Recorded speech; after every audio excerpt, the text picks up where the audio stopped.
Everyone, how are you? Hope you all are good, well, happy and healthy. बच्चों, आशा है आप सब लोग स्वस्थ होंगे और दिन रात अपनी पढ़ाई में व्यस्त होंगे। बच्चों, जैसा आप लोग जानते हैं, आजकल हम पढ़ रहे हैं व्याकरण में। पहले हमने पढ़ा था भाषा और व्याकरण, उसके बाद हमने पढ़ा है वर्ण विचार। वर्ण विचार में आपने पढ़ा वर्ण दो प्रकार के होते हैं। पहला होता है स्वर, दूसरा व्यंजन। और आज हम पढ़ते हैं पाठ तीन संधि। बच्चों, ये संधि जो पाठ है बहुत सरल है, आपको सिर्फ ध्यान देना है और ध्यान देते हुए आपको समझना है। ठीक है, तो सबसे पहले तो हम देखते हैं इसका अर्थ। ये जो संधि है, संधि हम दोनों प्रकार से लिख सकते हैं, दोनों ही सही हैं। यदि हम इसको संधि ऐसे लिखें तब भी सही है, और जैसे यहां लिखा है ये लिखें तब भी सही है। यह दोनों ही सही है। अब देखिए, संधि का मतलब होता है, संधि का मतलब है आपका मेल, जोड़, या फिर जब हम किसी से मित्रता करते हैं तो उसे कहते हैं संधि होना। ठीक है, संधि का अर्थ होता है मेल, मिलाप, जोड़। ठीक है, आप इसमें कुछ भी कह सकते हैं। ये सब क्या है? पर्यायवाची शब्द है। यह जो है दो पदों से मिलकर बना है। पहला है आपका सम। ये सम में म आधा है, इसमें जो है स्वर रहित म है, और धन धी। ठीक है, यह जो है दोनों से मिलकर के क्या बना है? संधि।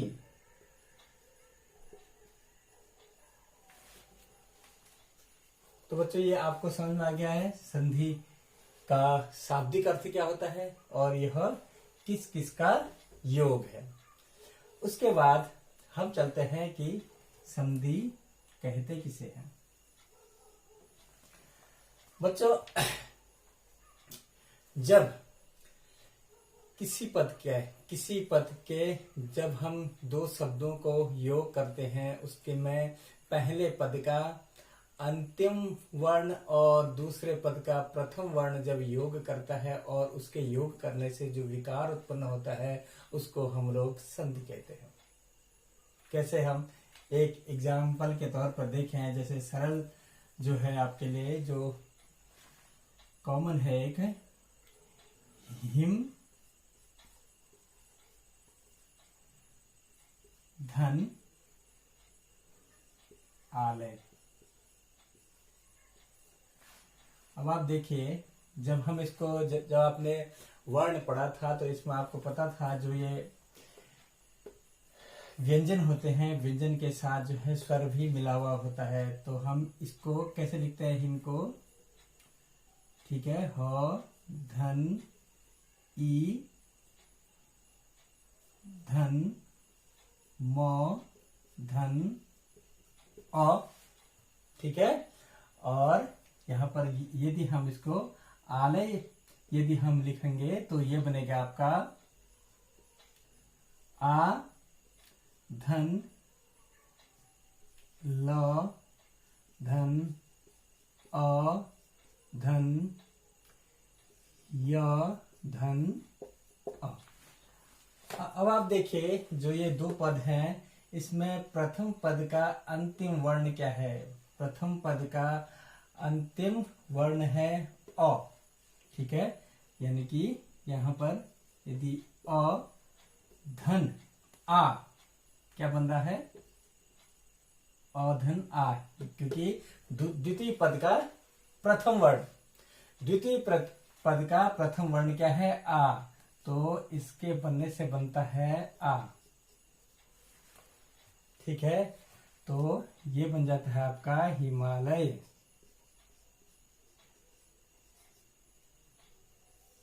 बस सरल सी बात है। और इसको हम अब थोड़ा सा डिटेल में पढ़ते हैं। सबसे पहले हम लिखेंगे संधि की परिभाषा। आइए देखते हैं संधि की परिभाषा।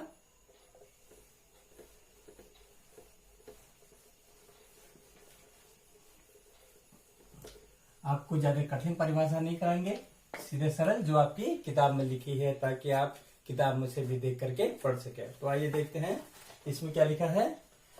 दो वर्णों के आपस में मेल से जो विकार परिवर्तन होता है उसे संधि कहते हैं। ठीक है, तो हम लिखेंगे परिभाषा।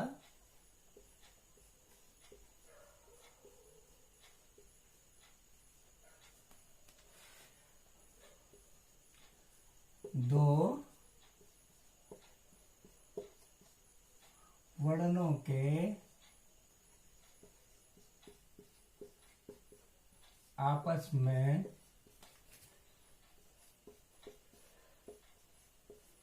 मिलने से जो विकार,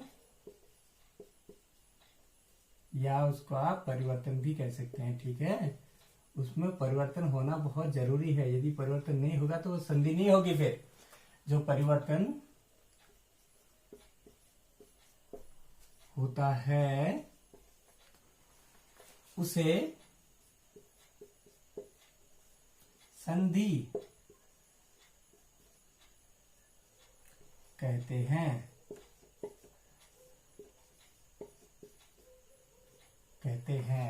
उदाहरण के तौर पर मैंने आपको पहले समझा दिया है। अब आप एक उदाहरण यहाँ पर और देख लीजिए।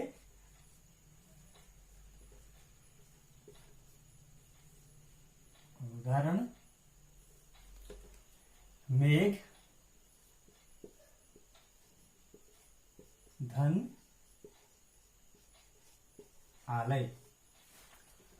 मेघ घ के साथ अ लगा है और यहाँ पर आ है। पहले पद में अ है, दूसरे पद में आ है, तो क्या हो गया, मेघालय।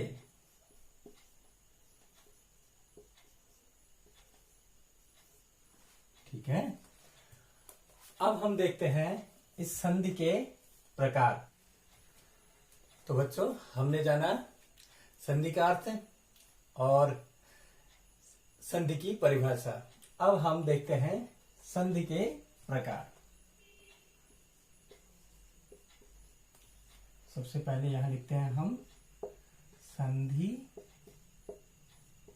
और फिर लिखते हैं हम इसके प्रकार। अब देखिए संधि के कितने प्रकार हैं। संधि के 3 प्रकार होते हैं। कुल कितने प्रकार होते हैं? 3 प्रकार होते हैं। तो सबसे पहले जो संधि आती है वह आती है हमारी स्वर संधि,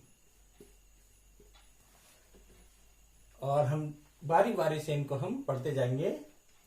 उसके बाद आते हैं हमारी नंबर 2 में आती है व्यंजन संधि। व्यंजन संधि। और बच्चों थर्ड आते हैं हमारी विसर्ग संधि। विसर्ग संधि। तो बच्चों आइए, हमने पढ़ा संधि के 3 प्रकार होते हैं। कौन कौन से हमने पढ़े? पहला पढ़ा हमने स्वर संधि, दूसरा पढ़ा हमने व्यंजन संधि, तीसरा पढ़ा हमने विसर्ग संधि। ठीक है, अब जो है वारी वारी से इन संधियों को देखते हैं। सबसे पहले हम पढ़ते हैं स्वर संधि। इनमें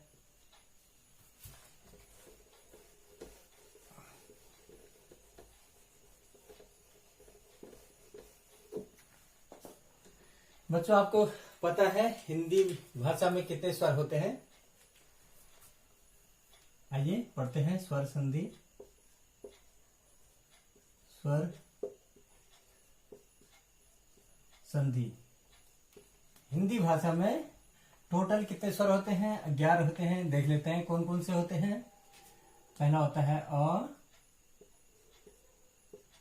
आ, ठीक है, छोटी ई, बड़ी ई, छोटा ऊ, फिर बड़ा ऊ, फिर होती है री, फिर ए, फिर आई, ओ, और लास्ट में होता है औ। इस स्वर संधि में जब ये 11 के 11 स्वर आपस में मिल करके विकार उत्पन्न करते हैं तो उसको हम स्वर संधि कहते हैं। स्वर संधि में जब स्वर से स्वर मिल करके कोई विकार उत्पन्न करते हैं, कोई परिवर्तन उत्पन्न करते हैं तो उनको हम स्वर संधि कहते हैं। तो सबसे पहले हम देखेंगे स्वर संधि की परिभाषा।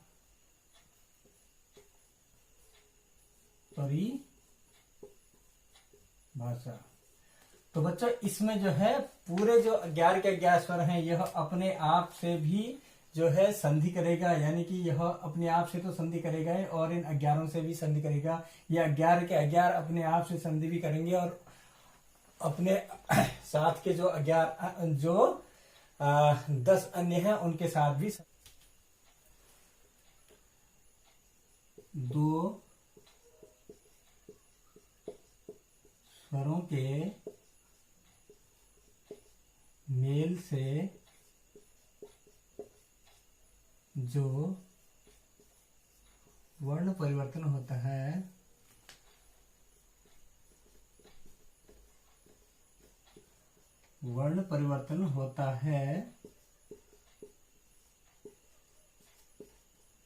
उसे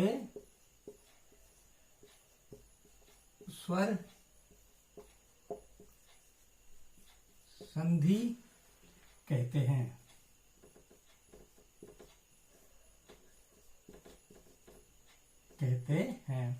उदाहरण के तौर पर हमने पहले ही देख लिया था, विद्यालय, हिमालय, मेघालय, ये सारे जो है स्वर संधि के उदाहरण थे। एक हम और देखते हैं उदाहरण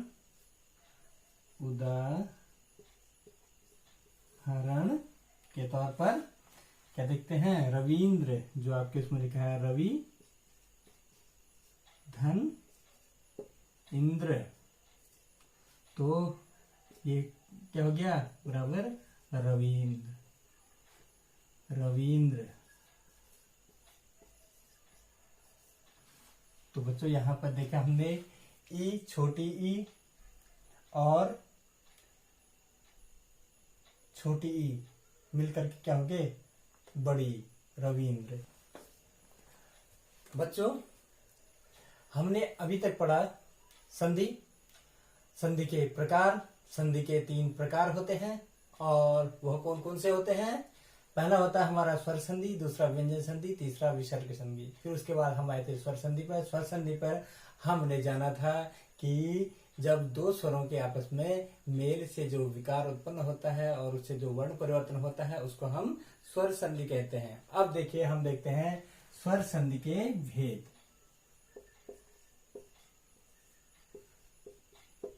स्वर संधि के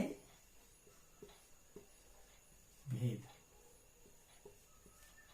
बच्चों हिंदी व्याकरण में स्वर संधि के 5 भेद होते हैं।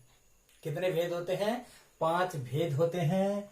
वह कौन कौन से होते हैं देखते हैं। सबसे पहले आता है हमारा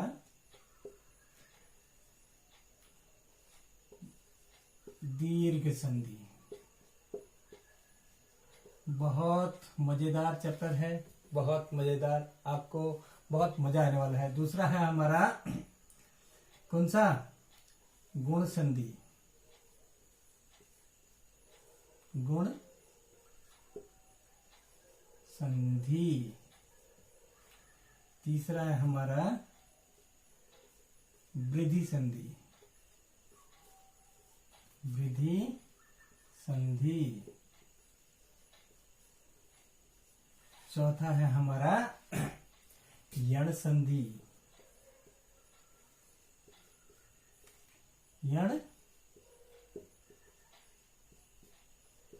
पांचवा है हमारा अयादि संधि।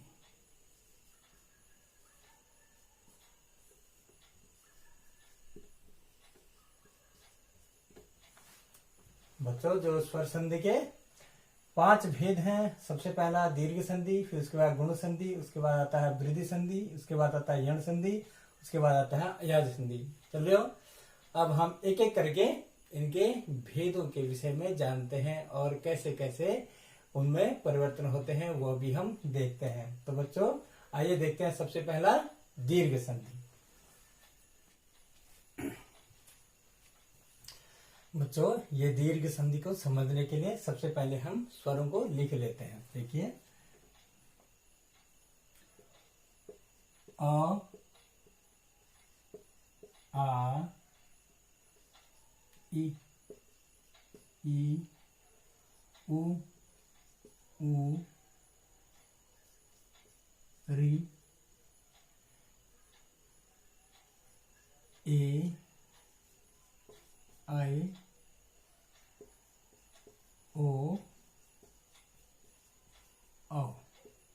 ओके, हमने सबसे पहले इनको लिख लिया। तो अब बच्चों हम दीर्घ संधि में क्या देखते हैं, जब यह अ अपने आप से यदि संधि करता है, यह अ यदि अपने आप से संधि करता है या फिर आ से संधि करता है, यह अ अपने आप से संधि करता है या फिर इस आ से संधि करता है, तो क्या निकल के आता है आ। या फिर यह आ अपने आप से संधि करता है, आ प्लस आ ही होगा या फिर आ प्लस आ ही होगा। तो इन दोनों का जो भी विकार होगा, जो भी परिवर्तन होगा वह आ होगा। पहला तो आ गया ये। फिर आता है छोटी ई और बड़ी ई। जब ये छोटी ई और बड़ी ई आपस में संधि करेंगी तो इनका भी सेम ऐसे ही होगा जैसा कि और आ के साथ है। यह ई अपने स्वयं के साथ संधि करे या फिर बड़ी ई के साथ संधि करे, तो दोनों का जो हल वो निकलेगा बड़ी ई। या फिर यह बड़ी ई इस छोटी ई के साथ संधि करे या फिर अपने आप के साथ संधि करे, उन दोनों का अर्थ क्या निकलेगा, बड़ी ई, परिवर्तन, विकार। और वैसा ही इस ऊ के साथ है, यह छोटा ऊ या बड़ा ऊ, यह जिस किसी के साथ भी संधि करेंगे इन दोनों का जो अर्थ निकलेगा वह, यानी कि जो विकार उत्पन्न होगा वह जो है बड़ा ऊ ही निकलेगा। बड़ा ऊ यानी कि दीर्घ। उदाहरण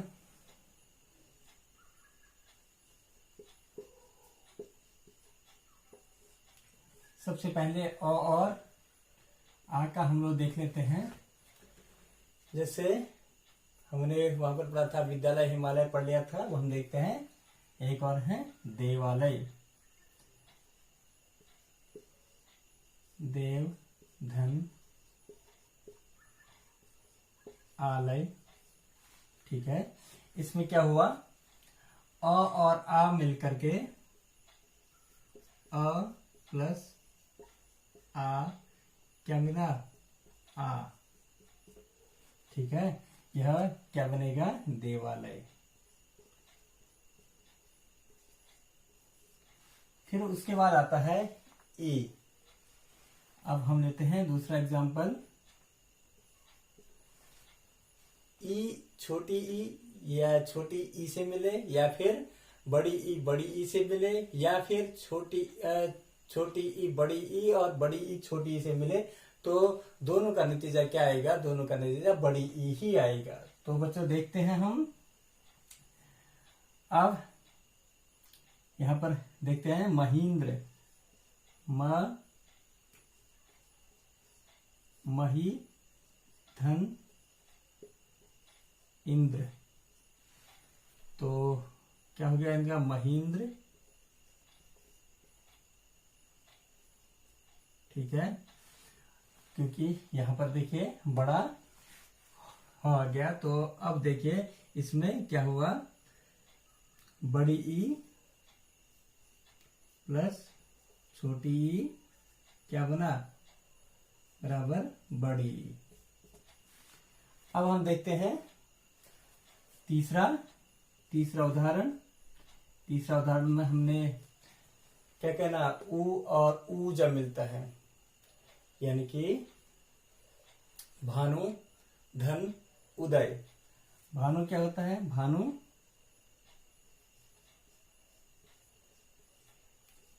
धन उदय,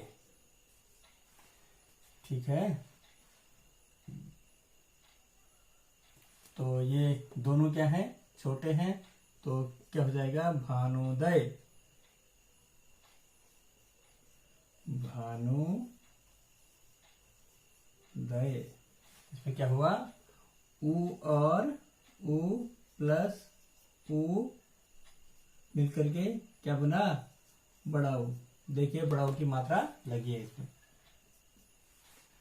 तो बच्चों ये थी हमारी दीर्घ संधि, और भी उसमें बहुत सारे उदाहरण हैं, आप उनको अपनी किताब से करिएगा। आज हमने पढ़ा संधि।